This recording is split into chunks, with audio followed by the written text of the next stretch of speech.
Friends, wherever you are, thank you for dialing into this broadcast. And to repeat myself ad nauseum, please can I ask you to share the hell out of the link. It's very important you do that. Our Lazarus Initiative.com website has just gone down a few minutes ago. Well, that's no surprise to me. The deep state, I imagine, are watching very closely this broadcast. It is being syndicated to a number of other channels right now. So either way, I know we've got an audience out there, and that's going to be growing before the end of the broadcast. We will retroactively put the broadcast up on the Lazarus embed, TV embed on a LazarusInitiative.com. So either way, you'll get to see it there. In the meantime, let's just discuss briefly where we're at. Status quo, Wednesday, 27th of October, 2021. Today's panel discussion is about revolution in Israel. Israel, one of the most important places on earth geostrategically. To many, it is the single most important place on earth, and that's for obvious reasons, because Israel represents the archetypal node that is at the epicenter of our religious devotions in all of the primary faiths. Well, when I say the primary faiths, I'm talking about Judaism and Christianity, essentially. But the bottom line is that, as Bishop Ria Abu al-Assal, our commissioner and dear friend, Bishop of Jerusalem, keeps reminding people of the world, peace will only come to the world when it comes to Jerusalem. And this is something which is written into the program. It's written into the gestalt.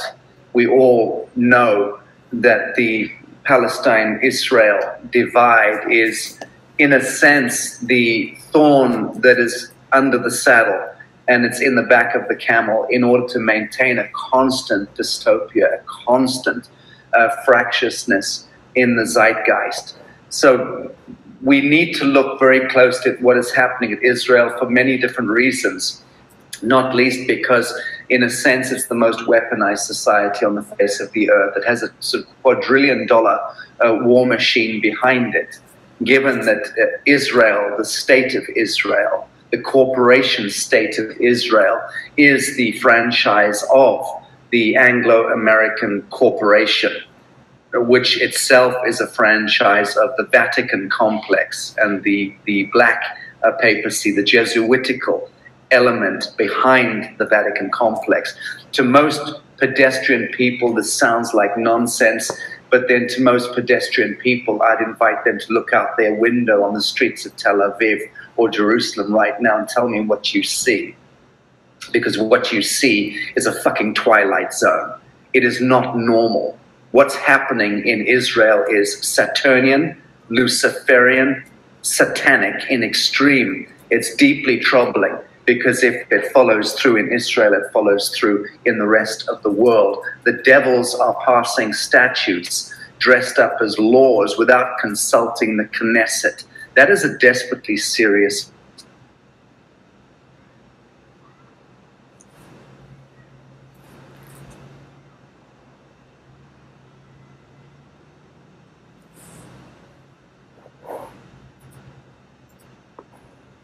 definitely being messed with today, folks. Just so you know, this was happening in yesterday's live broadcast with the leader of the Australia One political party, Ricardo Bossi, who's just made a huge statement to the magistrates calling the government out on treason.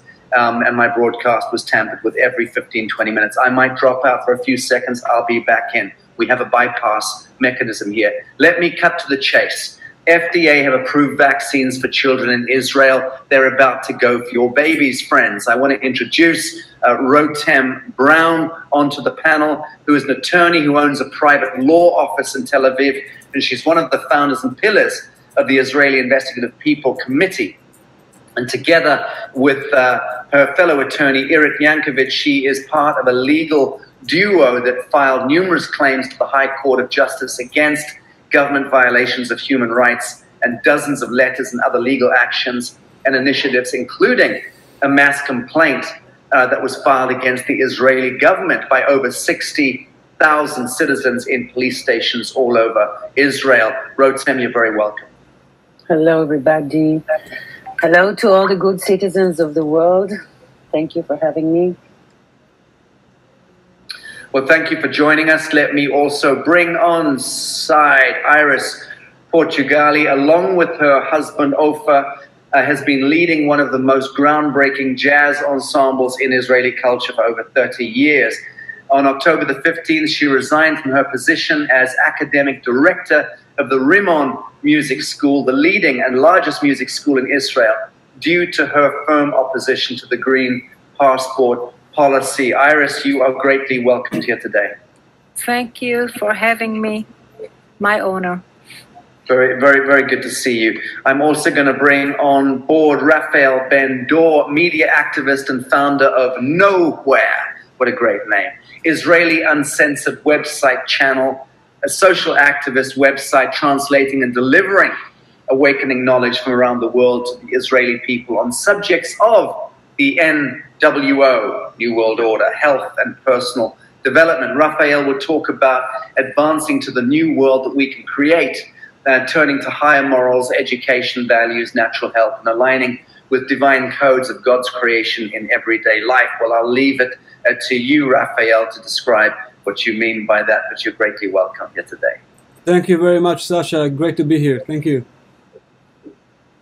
And let me just bring on our last guest, Adam Atias, founder of the Revival Forum and organization of the Law of the People, founder of the Habima protest, and owner of the False Positive program and the real-time news site. Greatly welcomed, Adam. You'll have to unmute your microphone. How are you, Sacha? Good to see you, my friend. Good to see you. Folks, thank you for all joining today. Let's have some fun. Let's pick up a stick and let's beat the brains out of this creature called the State of Israel, which is the state of insanity. I don't know who wants to go first, but Adam, as I have you and your delectable haircut on my screen, I'm going to ask you, what is your 3 minutes on the status quo in Israel today? Well, Israel is a very important state for many people, as you mentioned.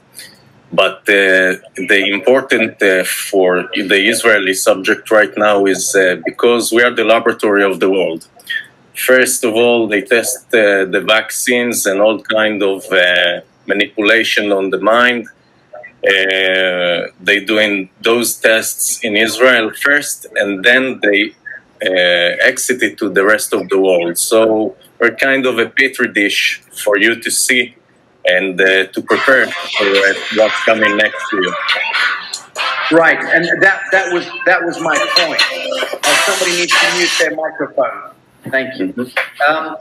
There we go. That was my point earlier, is that what happens in Israel is going to franchise around the rest of the world very quickly. The same is also true of Australia and of Canada to some great extent. But thank you. And New Zealand. And New Zealand, yes, of course. I mean, that being part of the Five Eyes. Iris Portugaly, let me ask you, what is your 3 minutes on the status quo? The kids, the children, okay? We are, it's horrifying when you already know what's going on and how they lie and lie and lie, and you realize what's coming next, you know? But also the third shot, I have to say, less people got it. So I have some kind of a hope that you definitely see more awakened people, and you definitely see less of us are afraid from the corona, you know. And what else? I'm very surprised. I resigned like 2 weeks ago. And when I wrote a post about it on Facebook, I really didn't expect so much love and appreciation I didn't expect that, because after like 15 or I don't know 20 months of getting, you know, curse and and hate, suddenly I realized that something have changed, and I get a lot of appreciation, love, and the color is different now, you know. So yeah. Well, good. All those are very, very positive signs that you've just described. And I have to say that what you've just described is commensurate with what I'm also sensing. I'm genuinely sensing that the Saturnian element of this New World Order complex is moving on to the back foot increasingly right now. And Ricardo Bossi, the political leader in Australia, who I spoke to yesterday, says categorically that's happening in Australia. He said the Great Awakening is a wildfire that's lighting up people's hearts across the country in Australia. That's very important to hear. Rotem, what is your 3 minutes on the status quo, please? So it's true, there are two forces playing in Israel and probably all around the world. On one hand, we have the Great Awakening and people wanting to be sovereign again and are willing to take responsibility for their life, for their health, and realizing that the state is not to be trusted. I'm sure it's not only for Israel. On the other hand, we have other forces, so-called science, that has become a religion, in my opinion, and especially the medical science, and also all the legal aspects where here in Israel, the legal system is not supporting justice as I would expect it to. The High Court of Justice does not function as a High Court of Justice. We have been kidnapped by the government. The Knesset has been abolished. There are a few people who got a lot of power, and in my opinion, are using it irresponsibly. Also, maybe they don't even act on their own behalf, which is my deduction of the situation. We're trying to use every legal tool that we have, and also we are inventing tools that were never ever been dealt with before.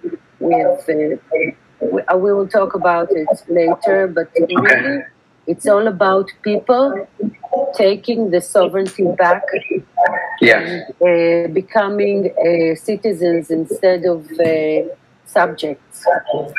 Very good. I mean, that's a curious way of putting it. Of course, the citizenry is partly the problem. Talk about citizens of Rome and all of that. So it is forcing us to look closely at the meaning of words and the meaning of the original treaties and covenants and social contracts that were laid forth. And I think that's the great beauty, Rotem, of what's happening in the world today. Last year, this whole era of COVIDiacy is forcing us to really narrow down our focus to pure truth, and then conduct right action in our lives in order to extricate ourselves from this labyrinthine deception. You talk about the judiciary misbehaving. Is this the political? You're saying that the political element is leaning on the judiciary, or the judiciary is just corrupted?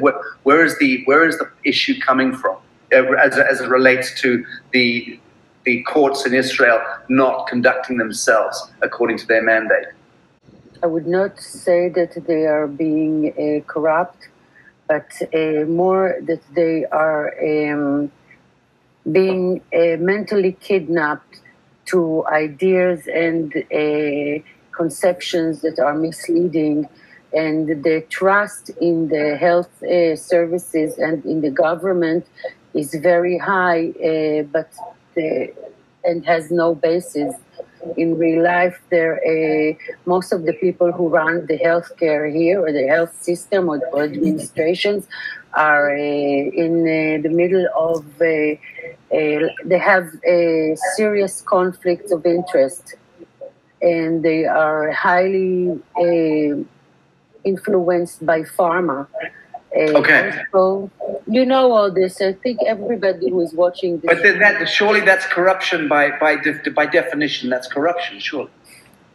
They don't even know that they're doing it. It's like a fish that doesn't know it swims in the water, and unless you take the water and then the fish suddenly realizes it's something. People swim in their opinions. They swim in their administrative environment, thinking that what they're doing is okay and that they are not influenced and that their judgment is not colored, but it is. Yeah. Okay, so it's the conditioning, it's the social and cultural conditioning. Raphael, your comments, please. 3 minutes on the status quo. Well, thank you for being here, and I've got quite a bit to say. There we go. Sorry, I'll just unmute myself. Yeah, sorry. Well, thank you for being here. I've got quite a bit to say, and I think what we're experiencing here in Israel, and definitely around the world, definitely in Australia, definitely in Canada, these places are different from other parts of the world by being isolated. Canada is pretty much isolated in America. Australia, I've been living there for 7 years, and it's very, it breaks my heart to see Melbourne the way we see it today. And Israel is, we're surrounded by language. We're separated by language. And all of these things allow the globalists, if you call them like that, or New World Order, if you want to call them like that, to continue the dumbing of humanity. And what's happening, and what Rotem actually said, people in different positions may or may not know what they're doing, and I'm inclined to think that they actually do know what they're doing, and they're using the tools the system gives them to postpone things in order for the plan of the globalists to continue, while the people are still getting dumber by the mainstream media. And I think that's what's happening. And the good news is that we can all see the uprising. And I'm not just talking about the uprising of humanity, but the personal uprising of people, getting to the understanding that we need to come back to initial codes, divine codes of natural law. And once we focus on that, things start to change. First of all, in our immediate surrounding, in the way we respond to things, and collectively, we actually change things. So that's how I see it. Very good. Okay, so it's an almost impossible labyrinth for us to move through because of the conditioning.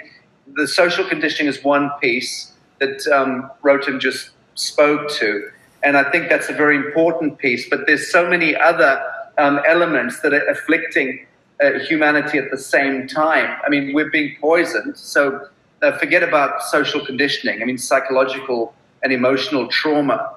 Trauma-based mind control seems to be at the root of the way in which governance and administrative governance rolls out, because and predictive programming is another thing as well. So we have academia and the entertainment complex working in collusion to predictably program outcomes and objectives. So there's all of this witchery and dream spelling that's going on, and most people are in a state of acquiescence because they're in a state of shock, and people are being reduced down to thinking, well, if I just get through the day, if I just get through the week, if I just get through the month, it'll all be okay. And that's a very, very shocking state of affairs in the 21st century, when we've been, by best accounts, sending people to the moon, and all the great innovations and discoveries that we've made in the last century seem to have amounted to nothing. At the civilizational level, we've reduced down to almost being medieval subjects, shuffling around, hoping that the overlords won't send the Gestapo in to kick our door down and drag us out. But that's where we are at. I want to ask a pretty shocking question of this panel.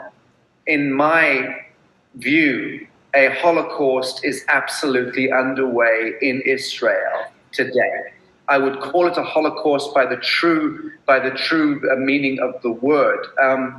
Adam, your thoughts on that? You'll have to unmute yourself. If you mute, you'll have to unmute. I can't do it for you. Okay. I think that we see the process is very disturbing. What started with fear became anxiety. After that, it became phobia, phobic from unvaccinated people. And then a specific form of phobic that called xenophobia, which is the hate of the other. We can see the line goes in that direction. We can see the government using those practices on the population, directing them to this by social engineering methods, and they're doing it on purpose. This is what they're aiming for. Yes. Okay. Let's talk briefly about the discussion that you wanted to have today. You wanted to use an academic model for us to look at, which is the Kubler-Ross model. Yes, the Kubler-Ross model, and then you're talking about moving from denial phase to the anger phase, but the psychological state of the collective. We're talking about the psychological state of the collective today in Israel. So speak to this as it relates to the Kubler-Ross model. Firstly, for the audience, describe what is the Kubler-Ross model. Okay, so the Kubler-Ross model is describes the 5 stages of grief when the people go through after learning that they have a terminal illness. The model was later included for any process of loss that some subject can see, either losing a loved one, either being healed. You want to show the screen? Yes, indeed, I can do that. I can do that from this end if you want. Let me see if I can. Yes. Share screen. Okay, just one moment, please. See if you can do it from your side. If you can't, I'll do it from here. Actually, I tried it earlier. It's kind of problematic from my side. Okie dokie. Forgive me 1 second.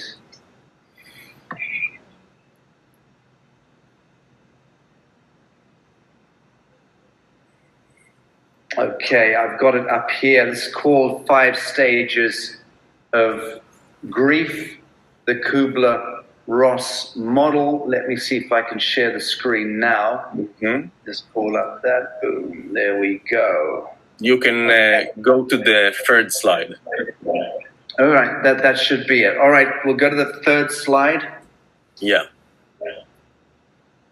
This one here? So, as I just explained, the Kubler-Ross is a grief model, okay? It tells us about the stages, 5 steps that we are going to have when we handle grief. So, what is our grief as a mass population right now? What have we lost that we so grieving on? People who were injured or die from the virus, that's something that we grieve. People who were injured or died from the vaccine, that's another example. But also the loss, very big other losses that we have as a collective all around the world, simultaneously, for the first time in history, the loss of our privacy, the loss of our rights, yes, of freedom, and the loss of the old normal. All those are major issues that we are grieving right now as a collective. Yes, indeed. Yes, On indeed. to the 5th one. So the 5 stages of grief are, first stage is denial. This is the stage that we see the majority of the population in the world right now that are stuck, still stuck, a year, almost 2 years after the pandemic started. They're stuck in denial. They just decline all the facts and they resist to process the information that's just in front of their eyes. And they stuck on this psychological stage, the first stage. The second stage is anger. The third stage is bargaining, very important stage. The fourth stage is depression, and the fifth stage is acceptance. So that's the end point if we don't do something about it. Okay, so right now, the majority of the population in the world is in denial. They truly doesn't understand what's going on in front of their eyes, refuse to get the information, and if they get the information, they didn't process it enough to understand the new reality that they're living. But some of us are moving to the next step, which is anger. Yeah. If you can move on to the next slide, we will see that we are now in a transition phase. We are now between denial to anger. Next one. Anger is a very, very unique and important stage that we need to cherish, okay? We need to be angry right now. We need to be angry. We need to take this rage. We need to channel it right, and we need to take the motivation out of it to get people become from the passive way to the active way. And actually, anger is a very good motivator for these specific things that we want to do. Very good. Next one. Very good. So we need to get the anger, but we need to do it in a constructive way and not in a destructive way. We need to get the good stuff that you have in anger and use it as a big motivator for our movement. We need to be angry right now. Because if we not be angry, if we won't do it, then what happened is from denial to anger, the third step is bargaining. So in this step, when we, as the people, standing up and bargaining with our governments or the new world order, we need to come with a big force. We need to come prepared to the bargaining. We need to come in the biggest form of protests, the biggest anger that we have in order to beat them at the bargaining stage. Because if we won't beat them in this stage, then it will be depression, and after that it's acceptance, and all of humanity will accept this new normal for the next 1,000 years. And that's the end of humanity. This is why the anger stage is very crucial to all protesters around the world. We need to get angry right now. As I can see in Israel right now, the protesters are pro-love. They want to spray love. They want to do good, because those are good people. Yes. But the enemy that comes in front of us, they're totally bad. They are evil. We can't use those tools right now in this fight, which is crucial in this specific point in history. We need to get angry right now. Okay. you want to continue speaking to the slides? Let me see. Something that we need to understand is that the governments, the other governments, they realize it right now. The anger stage is a very problematic one because you contain a lot of rage and anger, but as you can see, the population is divided for two. We have the vaccinated people and we have unvaccinated people. Actually, we are one step ahead of the vaccinated people. That's the big difference between us. We're just a bit ahead of them, okay? So we are already very, very angry, but they are becoming very angry. And when they will come and be angry, it will be in very big mass of anger. What we need to do, and that is crucial, is to build a structure that will contain this anger and rage of a big mass majority of the people right now that is going to this page. We need to contain it and then to direct it to the right place, to the government that fails us. Otherwise, the government will do the opposite, and they will contain the rage, and they will direct it to us, the unvaccinated people. Yes. So we need to build a bigger container for this, okay? This comes as a form of a really big protest that will hug them and contain them, and then show them the right direction which they need to direct their rage to the governments. You can go to the next, okay, this slide. You will understand that what is dangerous in this anger stage is that the government will turn the anger direct from them to the unvaccinated. Yes. In Israel, it's very crucial because what's going to happen right now is that the vaccines is going to the children right now. This is the stage that we are entering in.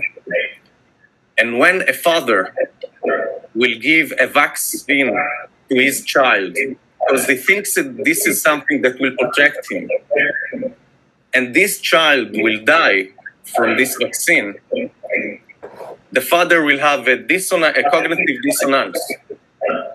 And he will have two options. Either he's to blame for the death of his child, something that he will reject if he wants to survive, or the second option is to look for someone else to blame. Well, the governments, through the media, is already pointed in advance who's to blame in this scenario that we are about to meet very soon in Israel. Yeah. They already done it. Yes. Okay, so this is the classic divide and conquer. I mean, just speaking to this, build as big a protest as possible.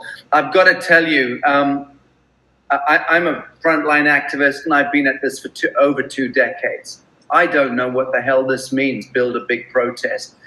My understanding and knowledge is that governments and the military-industrial complex, the intelligence fraternity, are in a very conscious collusion where they factor in protesting, they factor in petitions, they factor in all of this noise from the great unwashed.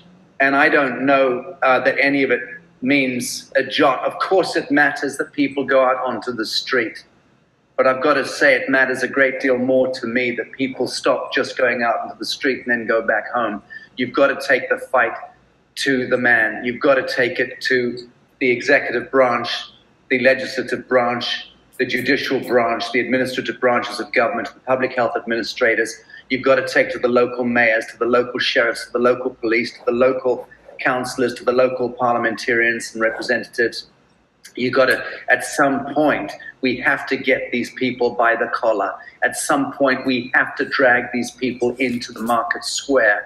At some point, we have to hang them by the neck until dead if they continue to stick HIV/AIDS into our babies. This is pure murder. This is pure genocide. This is the harvest of humanity. I think we've been polite for far too long. Absolutely right. We need to understand who is the real enemy. Okay? We have 1% that declare total war on the rest of the 99%. That's what they're doing. We need to understand who is the real enemy right here, right now, and then it will be game over. Thank you. Thank you. Thank you very much indeed. Okay. Just want to get, Iris, your thoughts on remedy.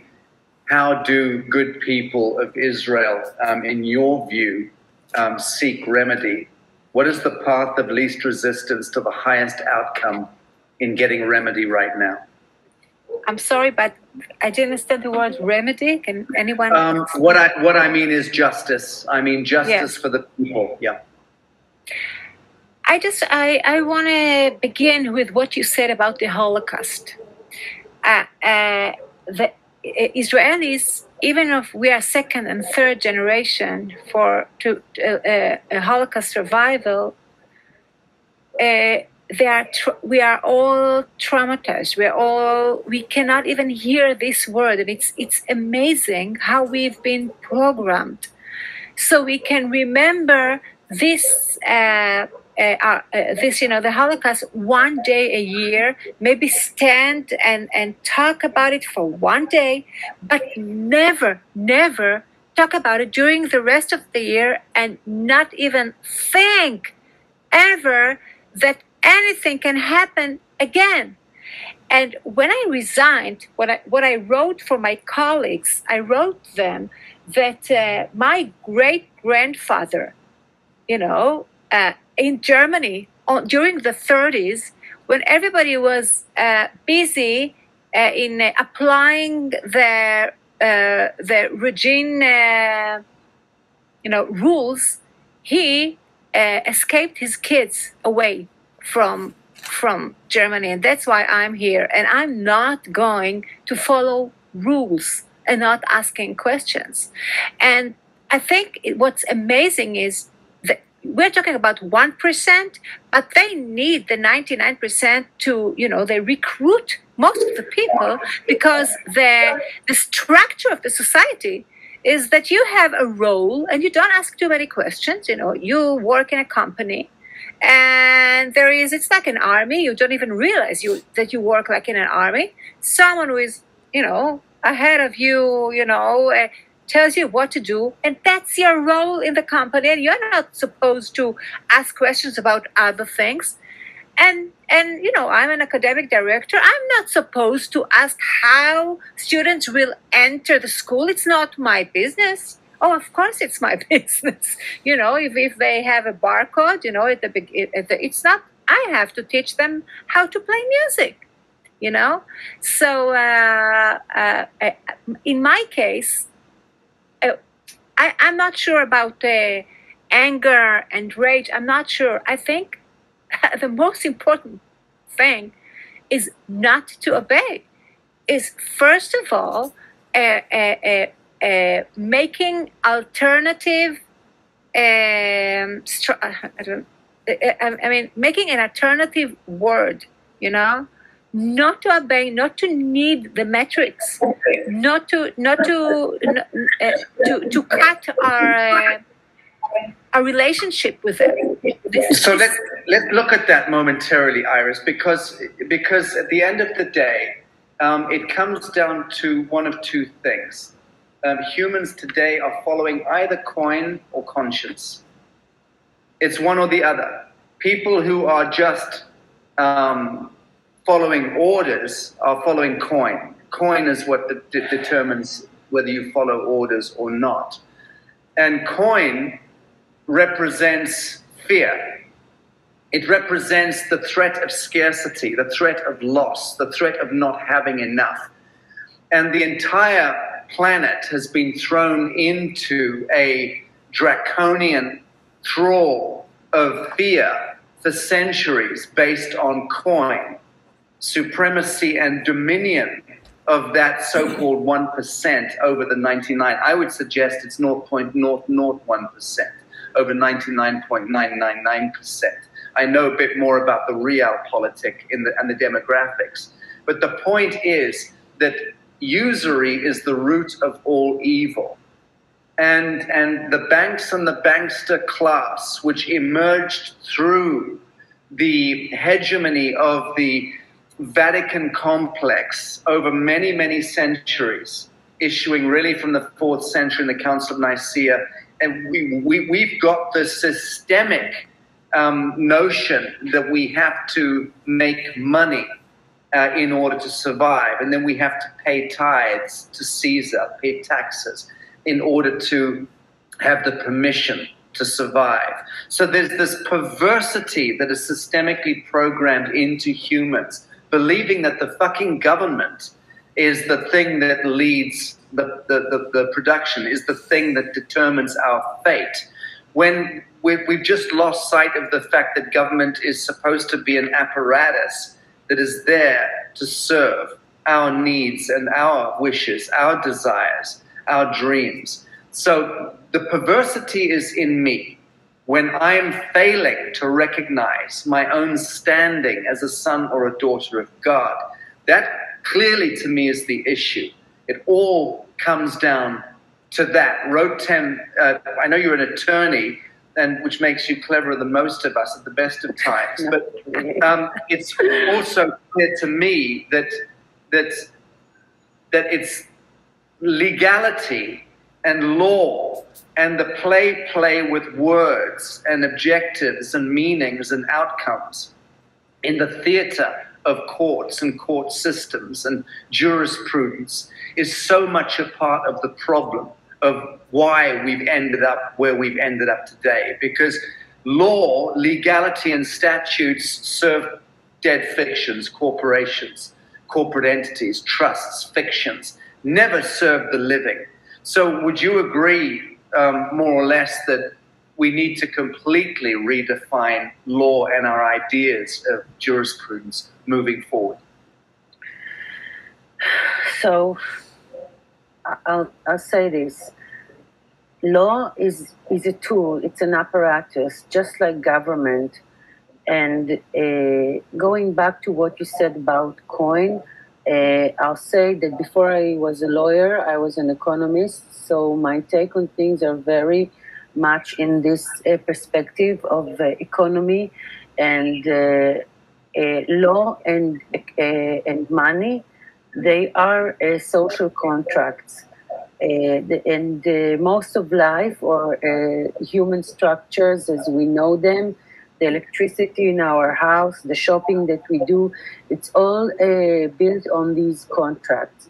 So taking down the whole system could be devastating. So I think we need to be very, very careful in the way that we do things, not to make everything disappear and go into total chaos. The thing is that, and you said before 1%, I disagree. It's not even 0.0000001% that rule the world. It's a bunch of really not so many people, not even 1 in a million, maybe like 100 in a billion that rule the world. In the last 13 years since I graduated from university, we see all the big corporates eating the less bigger corporates, eating every big corporate there is. And now they got so hungry that they start to eat and buy governments. So the way to buy government is to send lobbies to the parliaments, and most of the legislation in the world, I dare say, comes from lobbying and not from the ground, not for the people. It's not about helping the people. So the whole game is about control. How do we get control? We make people fearful. We make them very in a survival mode. We let them think all the time that they are not going to survive, either medically, financially, and so we weaken and weaken them. And what the government is just sipping out of a straw from its sovereignty and spirituality.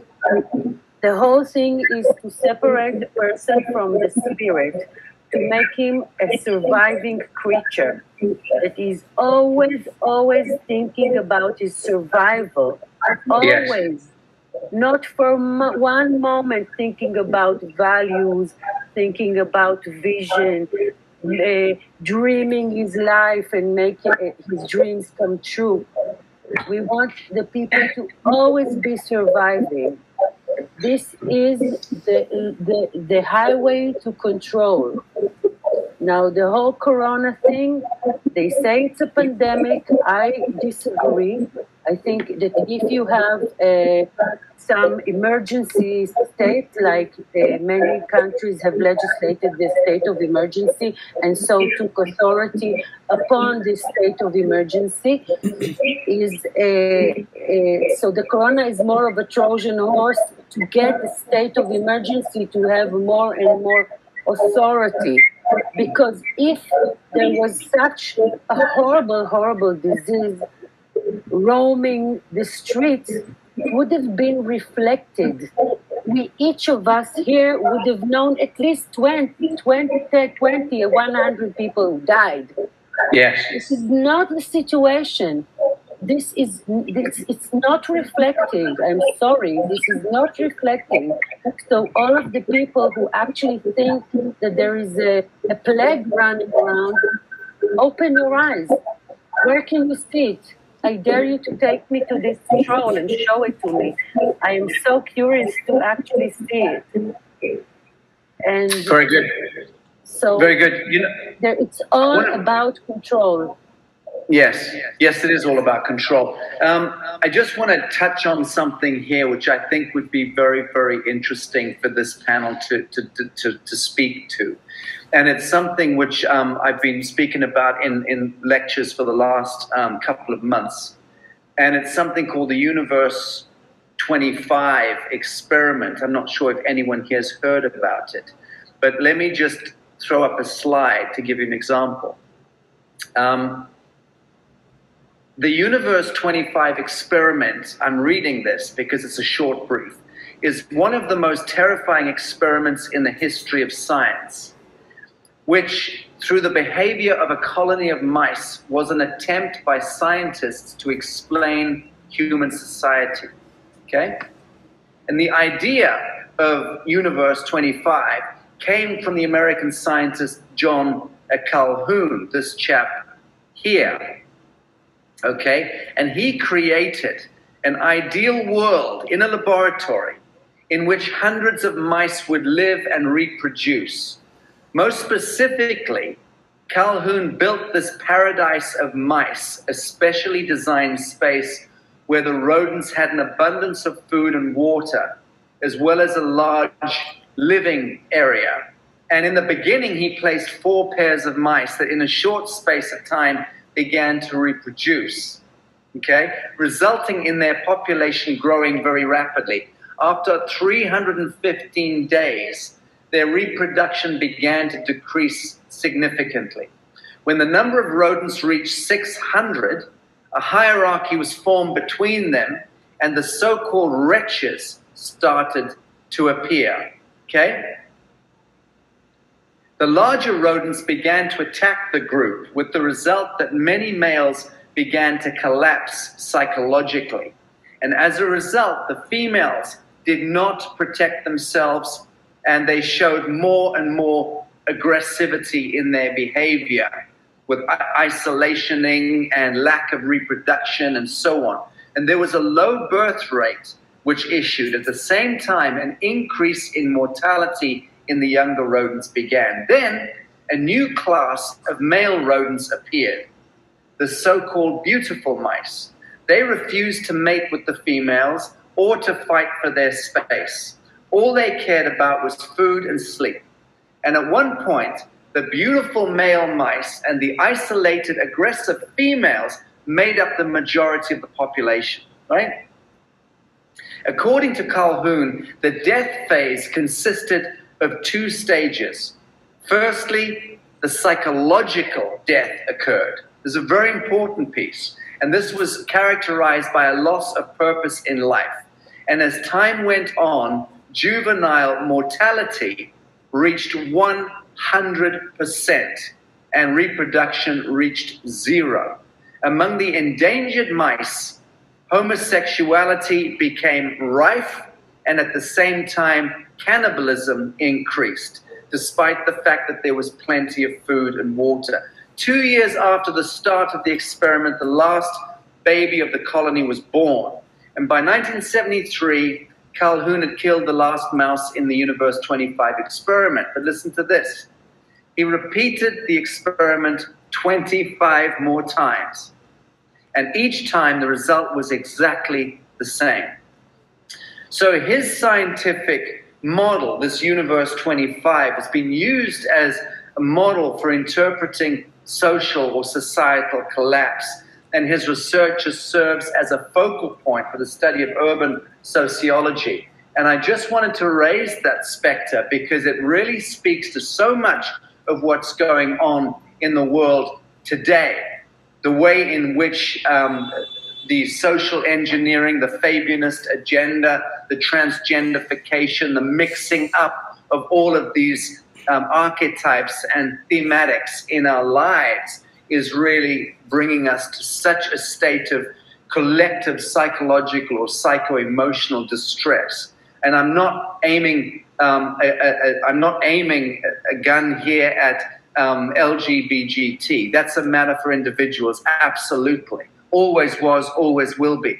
But when it becomes a collective thematic played out by our governments, played out by the social engineer, and then, of course, on top of that, you've got Anthony Fauci and Bill Gates and their satanic efforts to disrupt human genealogy.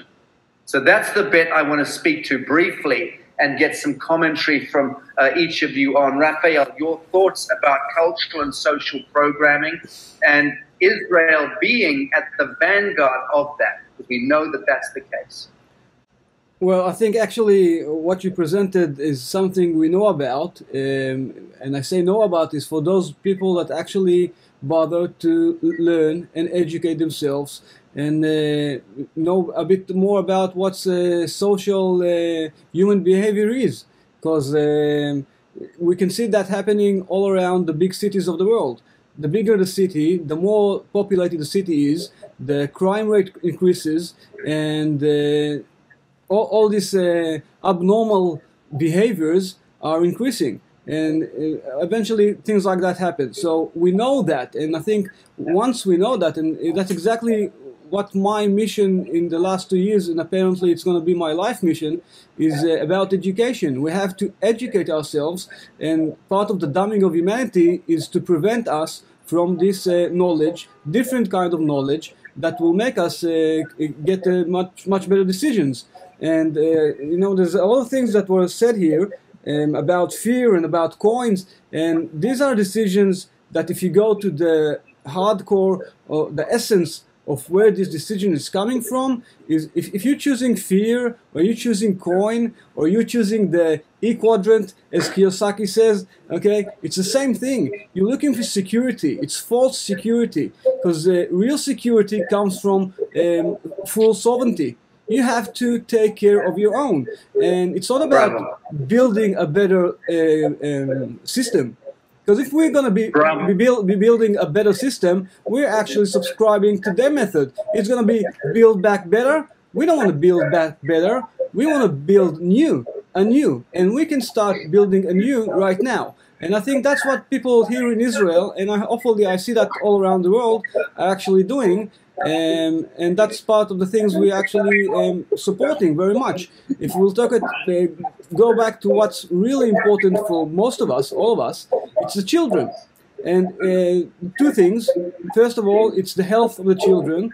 And if you're conscious about it, that's the time you should take him out of the system. That's the time you should put him back home and don't let him go to school. Okay, and that's non-compliance. Okay, do not comply if you don't have to engage into any act of resistance in order to not comply. You just have to do your own thing and support people that can help you do that. And I think the situation that we're at actually brought people to the understanding that they're not willing to send the kids. We can see the adverse results from vaccines. We can see it everywhere in all different ages. So people are much more cautious about the booster shots. And when people talk about kids vaccination, they start taking a step back. They said, okay, it's all right if we're the guinea pig, but no one's going to touch our kids. And that's where women and fathers, mothers and fathers, step in and start making a lot of... Let's discuss this momentarily. You've raised the specter of so-called vaccines. Let's just set the record straight. They're not vaccines. They were never vaccines. They were never vaccines.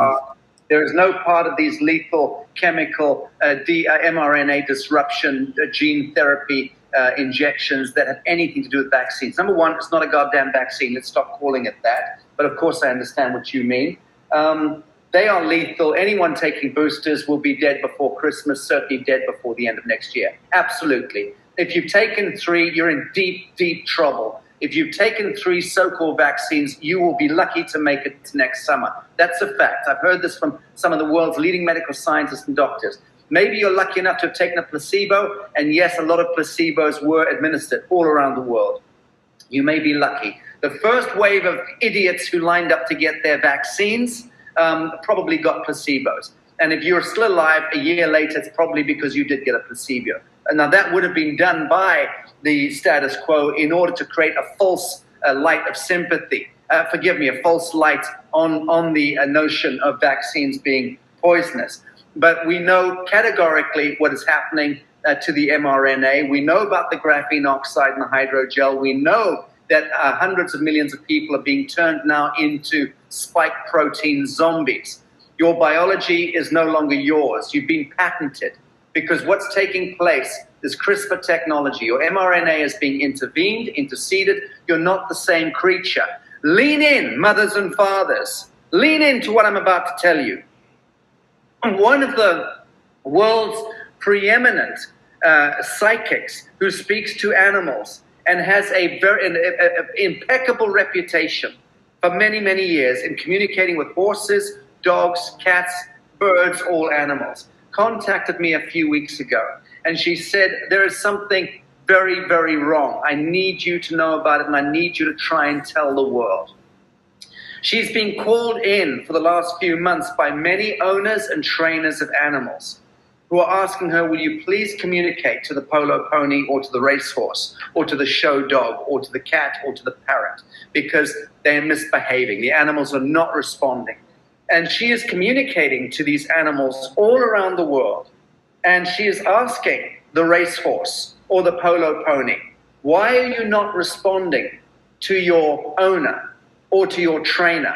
And the animals are telling her, that's not my owner. That's not my trainer. She's then finding out uniformly that all of those owners and trainers who are having this problem have been vaccinated. So please understand this. This is where we're at in the 21st century. Once you've had these so-called vaccines and your mRNA is clipped, you're not the same person. You've had some serious intervention there, intercession. You need to do some serious work in order to mend that. You can mend it. That's what we're learning. You can mend it. But it's going to take some superhuman acts of consciousness and consciousness in action on your part. Number one, own the fucking story. Own that you took a left fork in the road. Own that you did something out of fear, which is wrong action. At a time like this, when the whole of humanity is under threat, you are the problem. You people who are posturing with your morality and your social distancing and pretending that you're playing into something positive and helpful and protecting your grandchildren. You're doing nothing of the sort. If you move against your conscience, you are participating on the playground of the devil. That's the way it works. And it's vital that people all around the world recognize that there has to be a change of heart, a change of mind in order to turn the corner. Something called linguistic wave genetics kicks in. You can surrogate the ones you love and you can heal their DNA and their mRNA. That's a known fact. Dr. Gariev in Russia, look him up. Korotkov, many great doctors out there can prove this, okay? We can surrogate one another, but we have to do it. We've got to start to stand in the now, own pure truth in our lives, step away, as Raphael says, from the false light jurisdictions of governments, trying to impose their authority or their jurisdiction over you, over your children, over your lives, over your fate. I'm going to invite each of the panelists to essentially wind up and give 3, 4, 5 minutes of their closing statements. Adam, can we start with you, my dear friend? Adam may have fallen off. His screen is frozen, so I'm going to bring you on instead. Iris, can you hear me okay? You'll need to unmute your microphone. Hi, I did. Hi. Well, I think our spirit is so important. I think working, you know, or being sovereign, working on not really not waiting for every minute for it to be the end of this thing, you know. Our old world will not be back. We have to create our terrific, amazing life in this reality, which means, like you said, not using, you know, as much as possible being independent without any authority, you know, not using whatever, you know, not going to the army, not going to school, not going to university, not doing the best we can to be independent and creating our good life in this, you know, not just wait for it to be the just to stop, you know. That's it. Thank you, Iris, and thank you also for the very brave stand that you've taken. You know, we're going to look over our shoulder in the days ahead, and folks like you on this panel are going to be exemplified as the true heroes of the time, for sure, and you thoroughly deserve to be. I can't imagine what it feels like to be in such a weaponized country as the corporation state of Israel, with its quadrillion-dollar war and intelligence apparatus that is designed to curtail all freedom of expression, all civil liberty, all the love and the flow and the harmonic of being a good human.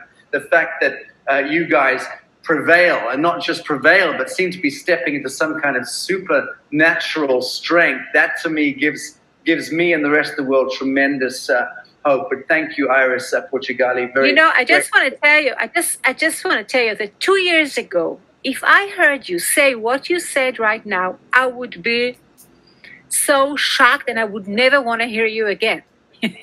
So I was asleep also. And during the past year and a half, wow, I realized that I've lived in what I thought about Israel and what I thought about our history.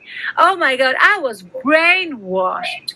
And I was one of the you know, patriots, whatever you want to say, then I cannot believe it. I sit in this panel and I feel proud. I cannot believe it. Good. Well, I can tell you that there are definitely thousands, tens, hundreds of thousands of good Israelis who are feeling the same way and will be watching this broadcast in the coming few days. There's one thing I want to say here before I bring on Rotem, and that is that I made a film in Romania about a week and a half ago. I'm in Portugal right now, but I made a film with the leading astrologer in that part of the world. She understands the old form of astrology, which they did hundreds and hundreds of years ago, and she's resurrecting that incredible craft. And this woman has an impeccable record of 100% in her prognostications, okay? So she does this predictive astrological forecasting that is absolutely impeccable with 100% record. And she does the natal charts of countries as well. And we asked her, or I asked her, to do the state of Israel. From its inception, it has to be the corporatized state. So the day that the corporation Israel was ratified on a piece of paper with a bond, that's the date line that the natal chart begins at.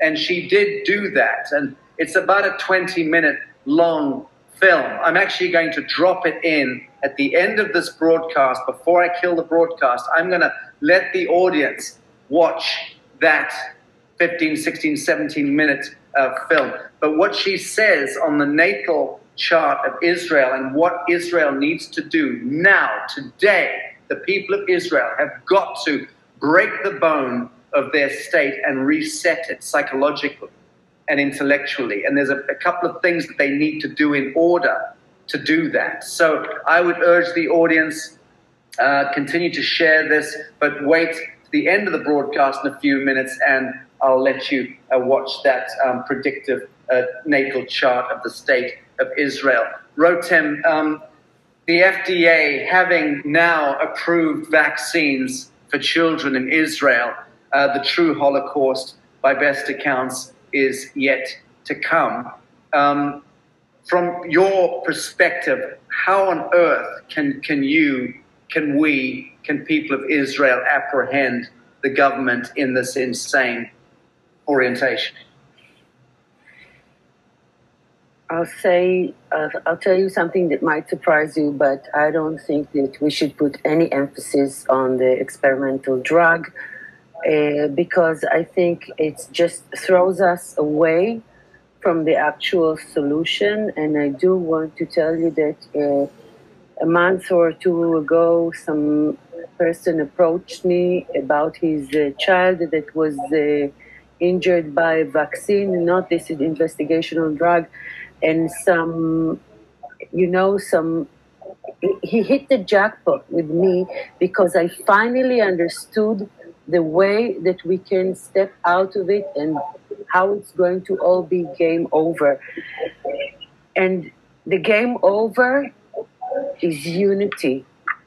All the people who woke up must hold hands together above narrative.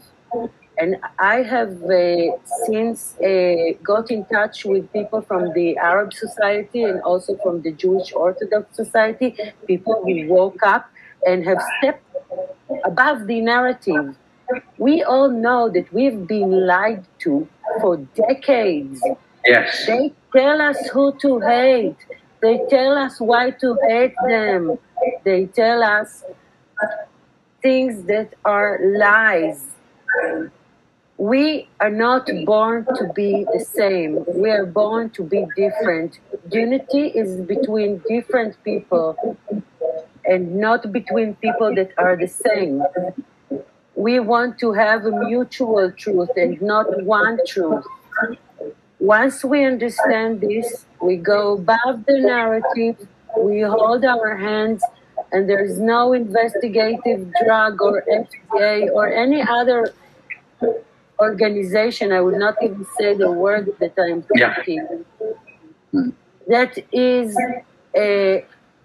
can affect us. We have to rise above the holographic illusion that was created us in order to control us.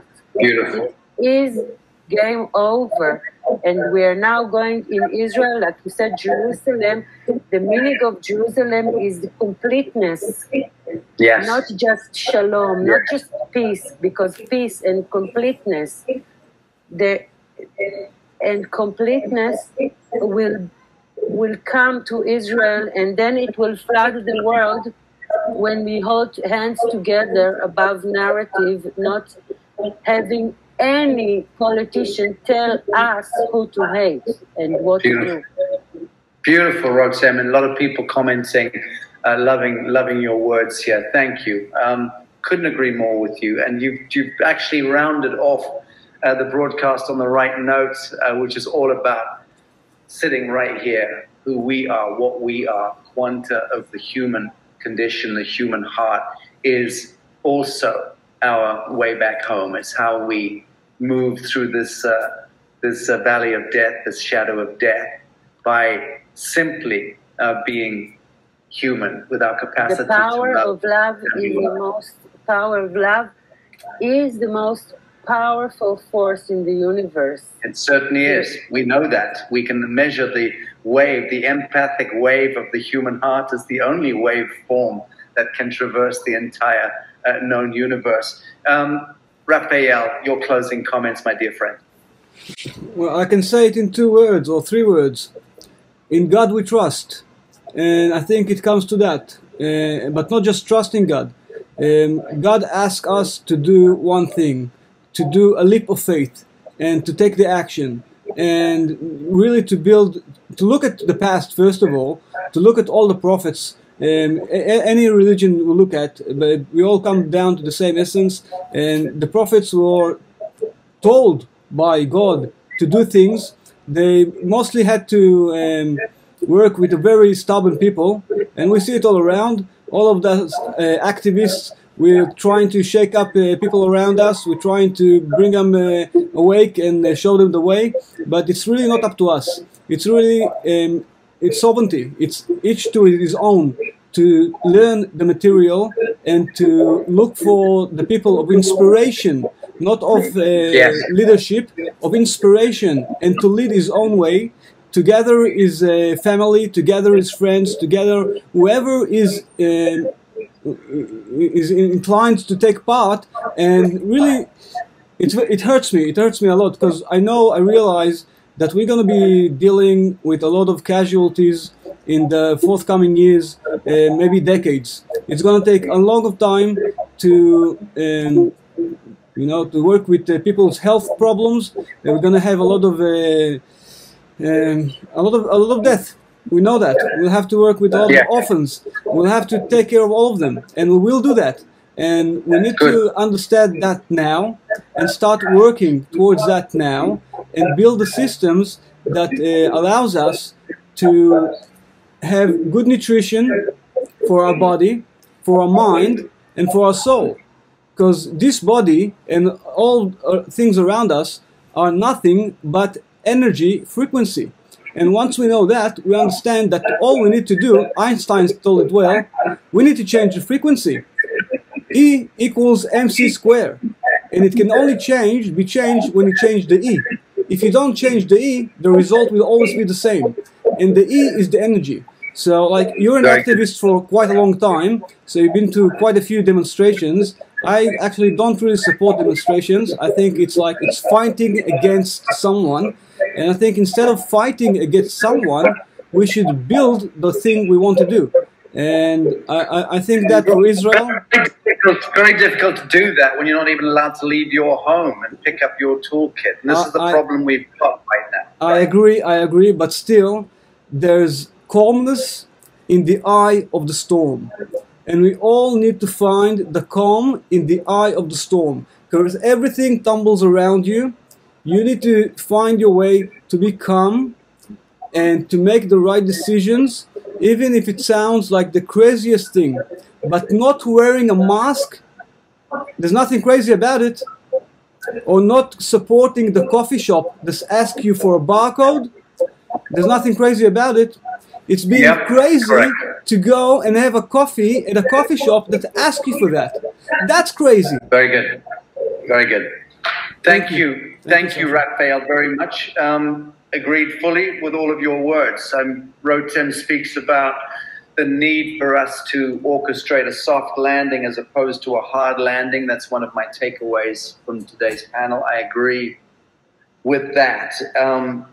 I say to people of Israel, sons and daughters of God, every blessed one of you, stop paying income taxes. This is a satanic nonsense. It's written into the mutant program of our dystopia. It's how we got to this state, because we were paying coin to Caesar. We were paying this insane creature, this Leviathan. And this is what it does. It corrupts ultimately. Also, please remember that taxes and tithes are an extension of your life force. So that's what you're doing. You're allowing yourself to be culled into the harvest wheel, the harvest of humanity. When you start to understand the truth about economics and currency and fiat and money, the totem of money itself is a totem of fear, a totem of time, a totem of scarcity. We are limitless and abundant in our divinity, in our supernature, and that is what this is all about. We're being required to look very, very deeply within ourselves, individually and collectively, to remember who we are. Candace Owens, the American activist, sent out a tweet this week saying, reading through Fauci's experiments, the one I find the most alarming is the use of an acid to destroy the region of a monkey's brain in order to magnify terror. They then simulate images of spiders and torment the monkeys with fear. Human DNA is 97% identical to apes. Why is Anthony Fauci funding that research over the last few decades? Well, he's doing it because he's the proxy of blood-drinking satanic elements. These are diabolical, demonic elements that have crept into the underbelly of our civilizational wheel over a very, very long period of time. And we have been asleep at the wheel, you and I, friends, with the hooked onto the pornography of trivia in our own lives, the Netflix, all of the comforts, the consumerism, this endless need to fill the vacuum by buying things and by entertainment and by Hollywood and all of that nonsense. So again, let's just take this perfect time of COVIDiacy to recognize that it's all about relationship with self. It's all about how we get back in tune with our divine flame. I'm going to thank Iris Portugali and Raphael Ben Dor and Rotem Brown, and of course, Adam, who unfortunately dropped off. Friends, I'm going to share now the film that I did last week with the Romanian mystic. Just want to quickly pop my friends on one more time just to say, guys, peel off by all means. I'm going to run a 20-minute film now, but thank you so much for joining, and God love everyone. Thank you very much.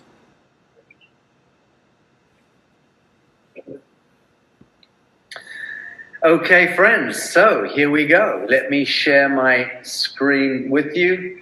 Video file. This is the state of Israel, the natal chart of Israel, my friends. I hope you enjoy this.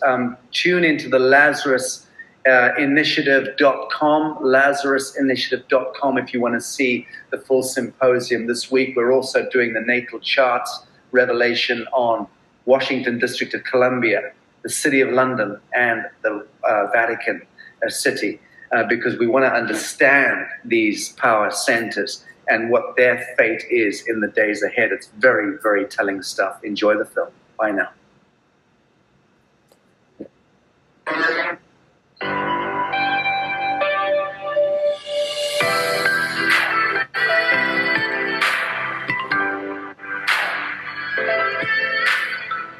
Hey, wouldn't you know it? I'm freezing up here in the mountains outside Bucharest, about 3 or 4 hours. Don't ask me if it's north, south, east, or west, or I'd have to kill you, and I don't want to do that.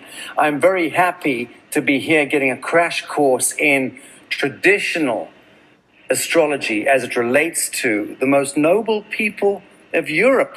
And I have this on very high authority, that this part of the world, Romania, is essentially the seat of nobility in the truest sense of noble and noble expression and noble destiny. It's a very important country. I'm getting to grips with it. I'm coming to understand it. And I'm very lucky to be seated next to the most famed astrologer in these climes. Her name is Georgiana, and this is she. She's going to give us a crash course in the natal charts as it relates to not just Romania, but she's also going to give us a little crash course on the state of Israel, being one of the most important geostrategic countries on earth right now. And wait for it, she's also going to be doing the Vatican City, London, City of London, and Washington, District of Columbia. Georgina, very happy to be with you. I'm an astrologer. I've been studying astrology for 16 years and some past lifetimes, you know, so it adds up. And I've been practicing astrology for kind of 12 years. Last year, with the COVID crap and everything, my country went into very deep problems with the economy, with everything. And I thought, okay, what can I do for my country? What can I do to help? I should try to understand why this current climate in my country, what's happening in my country. So I said, okay, I'll make the natal chart for Romania, and I found out our biggest problems and our biggest destiny. And I found out that where we're in now, it's a time of great change and extreme opportunities. And that we can even find solutions, and the solutions are written in the natal chart of a country. So, well, back up. Yeah. The solutions are written into the natal chart of a country. Yeah. The political solutions and the sociological solutions. Any kind of solutions. Any kind of solution. Yeah, because if you have a problem, it's cause and effect. Okay? If you have a problem, then definitely you have a solution. Give us an example of Romania in 2021.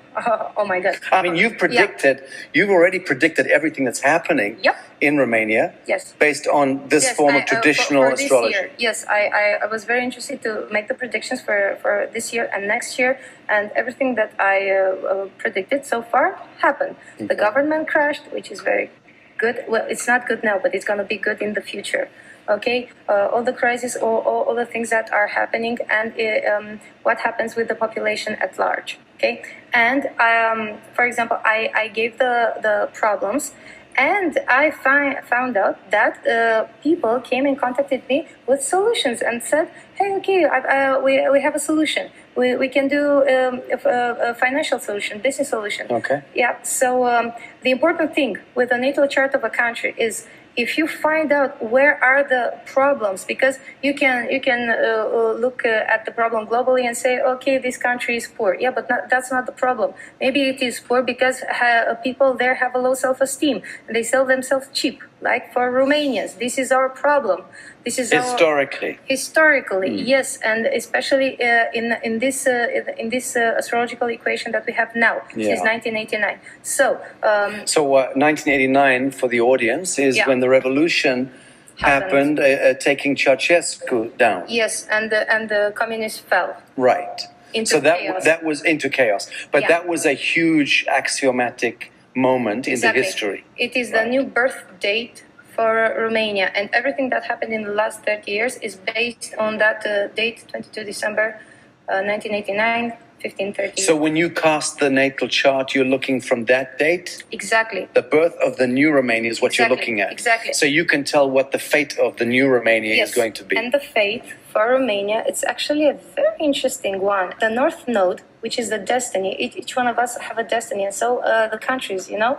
And the destiny for Romania is to have North Node in 10th house in Aquarius. And that's to have a completely brand new way of governing.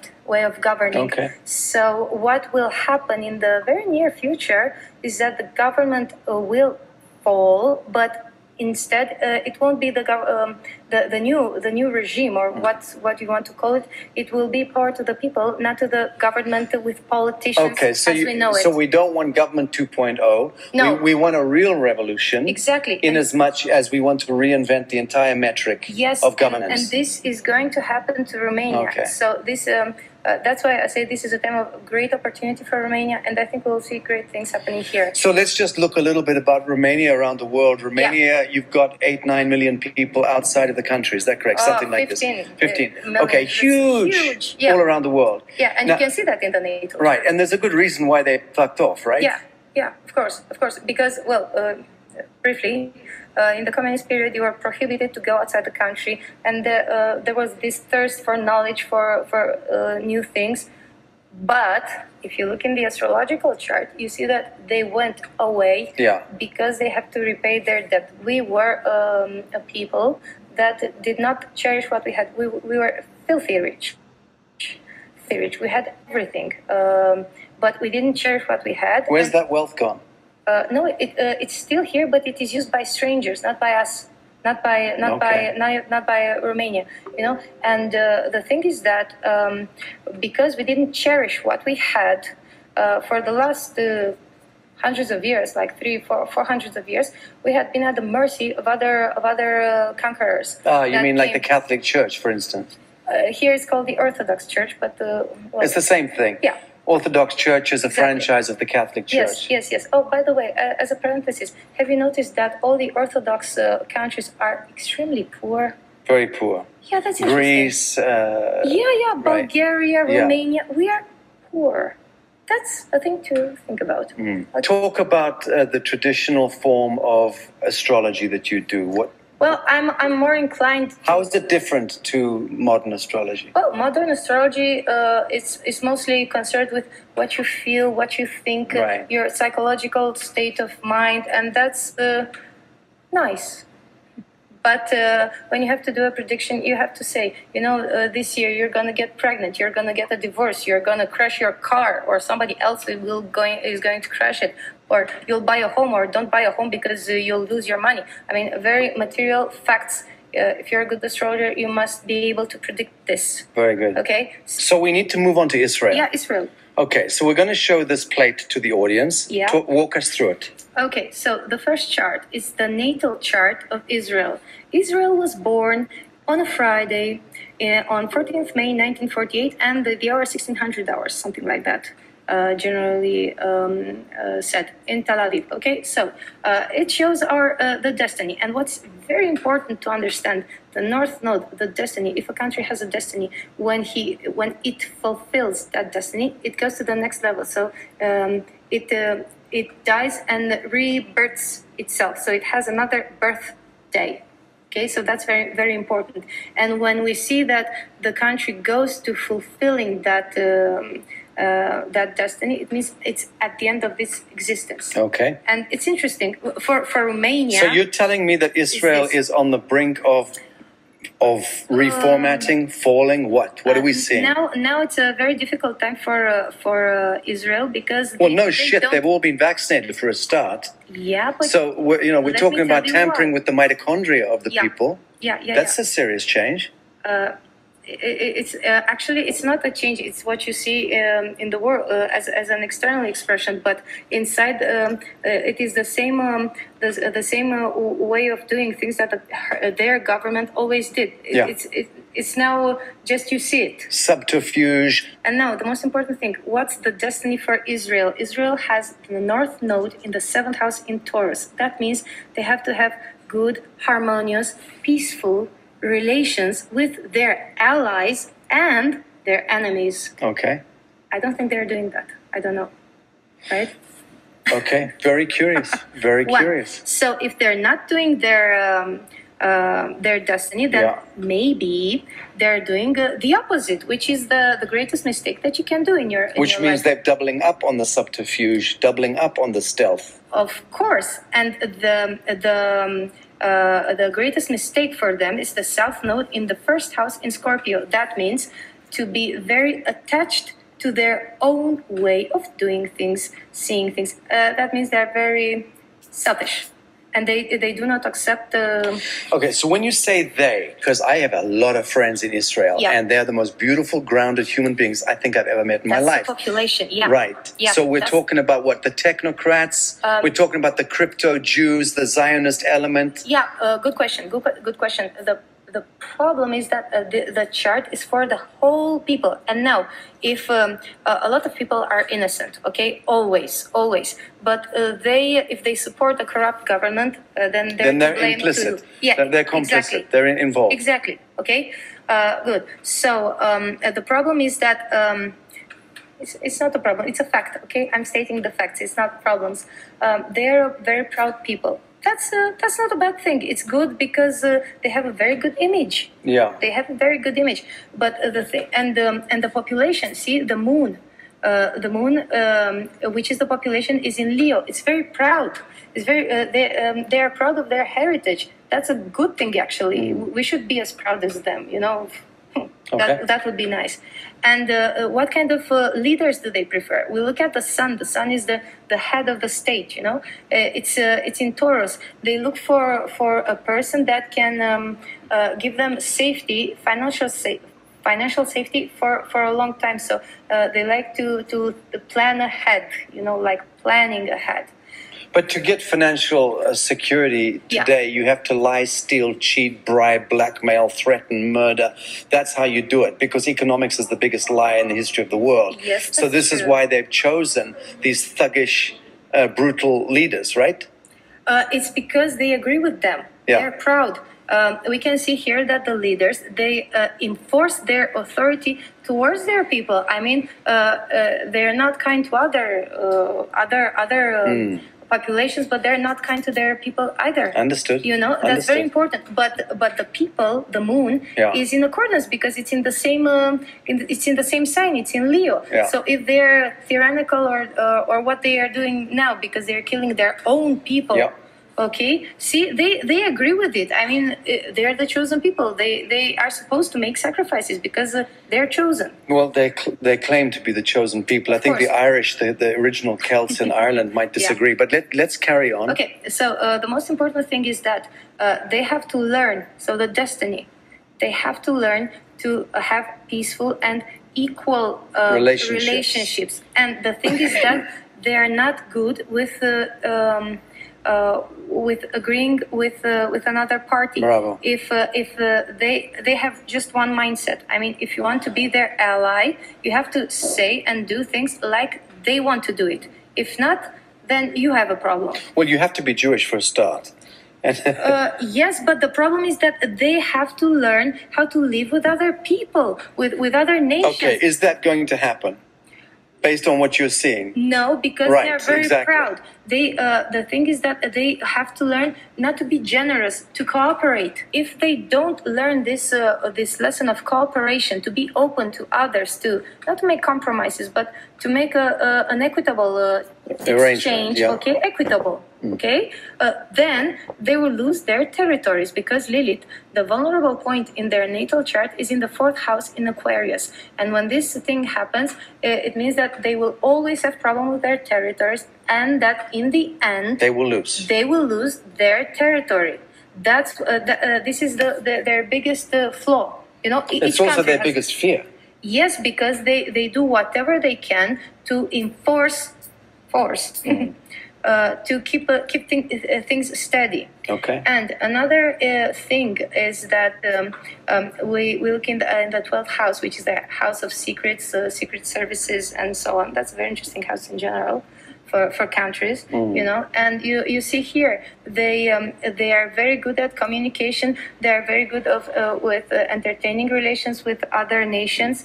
But they always have a hidden agenda, and it's not because what the TV says or what other people say. The chart says. Yeah, I understand. That's important. I understand. mean, it's confirmed in the chart. But let's just cut to the chase. This is the Lazarus Symposium, and what we do is we cut straight to the core of the matter. We all understand the throne of Solomon. We understand the 1,000-year reign of Lucifer that's supposed to take place. We understand the Rothschilds and their interest in rebuilding the Temple of Solomon and what they've been doing for the last 75 years.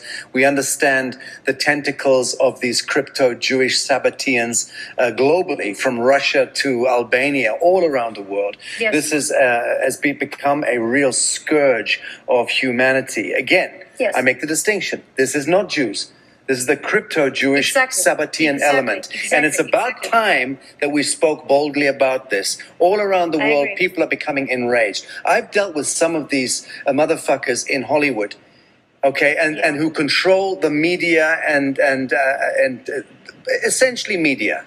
Silicon Valley and media are in the grip of this kind of element. Yes. And what we're seeing is the rise now of Nazification, fascism, totalitarianism, cultural Fabianist Marxism. Yes. That's what we're seeing. Yes. It's the greatest threat to humankind in the history of this world. We need to speak to it. Israel is part of the key to this, this logic, this language. So what can good Israeli people today do? How can they best navigate this fate? To free themselves from this, not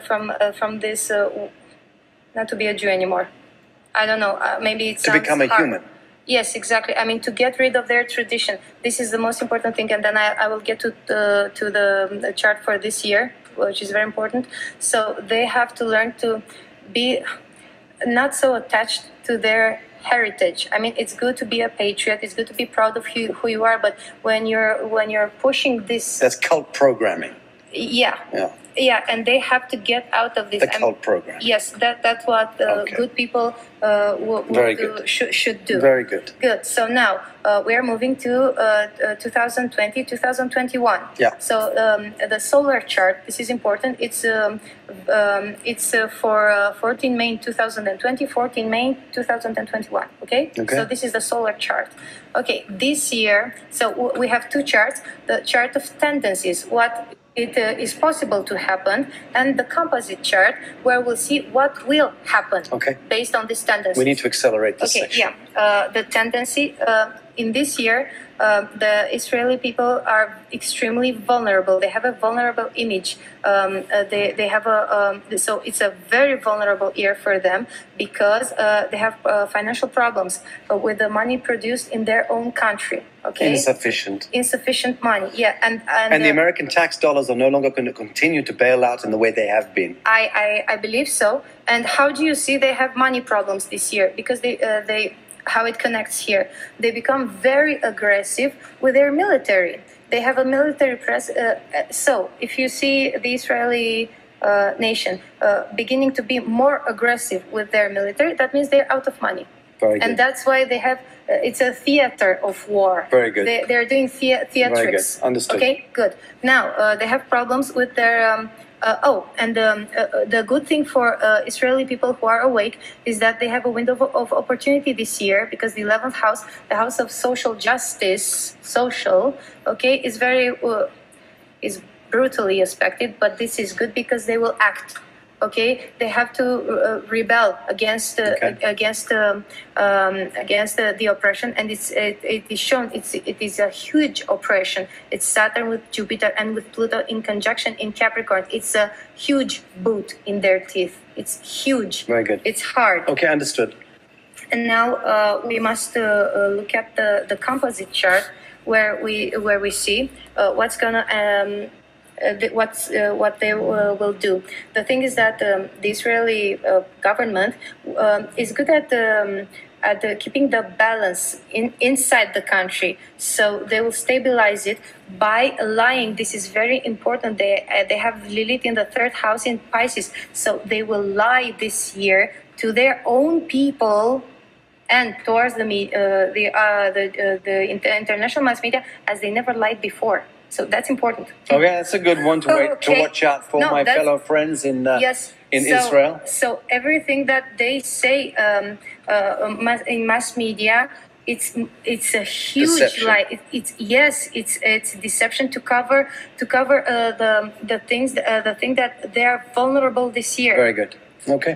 Yeah. So it's a hard for the people, for the good people in Israel. Okay.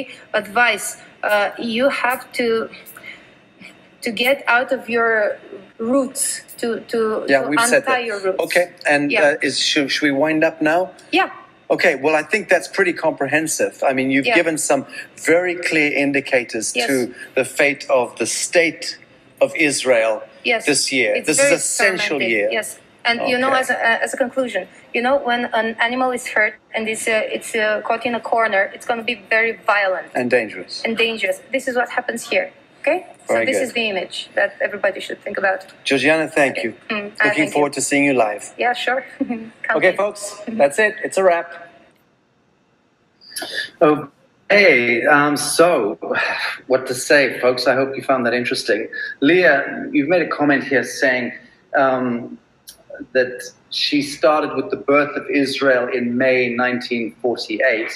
Maybe she should start 5,782 years ago. Well, look, in a sense, that's a relevant question, and I'll put it to our astrologer when I see her on the panel this weekend. But the bottom line is that this was a natal chart as it relates to the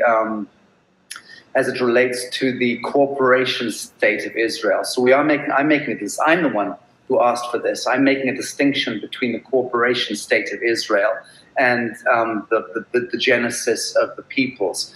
But then you've got to look at the Sephardic Jews as opposed to the Khazarian or the Ashkenazi Jews, and that brings us all into the rewriting of history and the correcting of history that needs to take place now.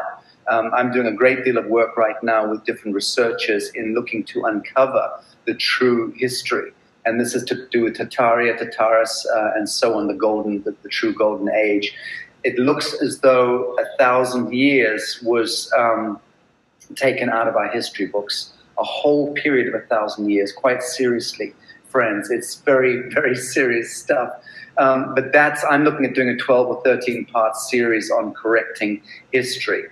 Israel and what we think Israel is and what we think the genesis of Israel is not what it is. These are narratives. These are narratives and perceptions that have invariably been spun. And then you've got people who are clinging on to the Torah. You've got people who are clinging on to the Testament, to the Bible, people who are clinging on to the Quran, people clinging on to the I Ching, people clinging on to the Mahabharata and the Upanishads. It goes on and on and on. The point that this astrologer was trying to make is that we need to transcend being Jews. We need to transcend being Christians. We need to transcend being anything and just step into our blessed humanity. So, friends, thank you for staying the distance with me. Much love to you all. And I will see you hopefully on the Lazarus Symposium broadcast on the weekend. Okay, much love.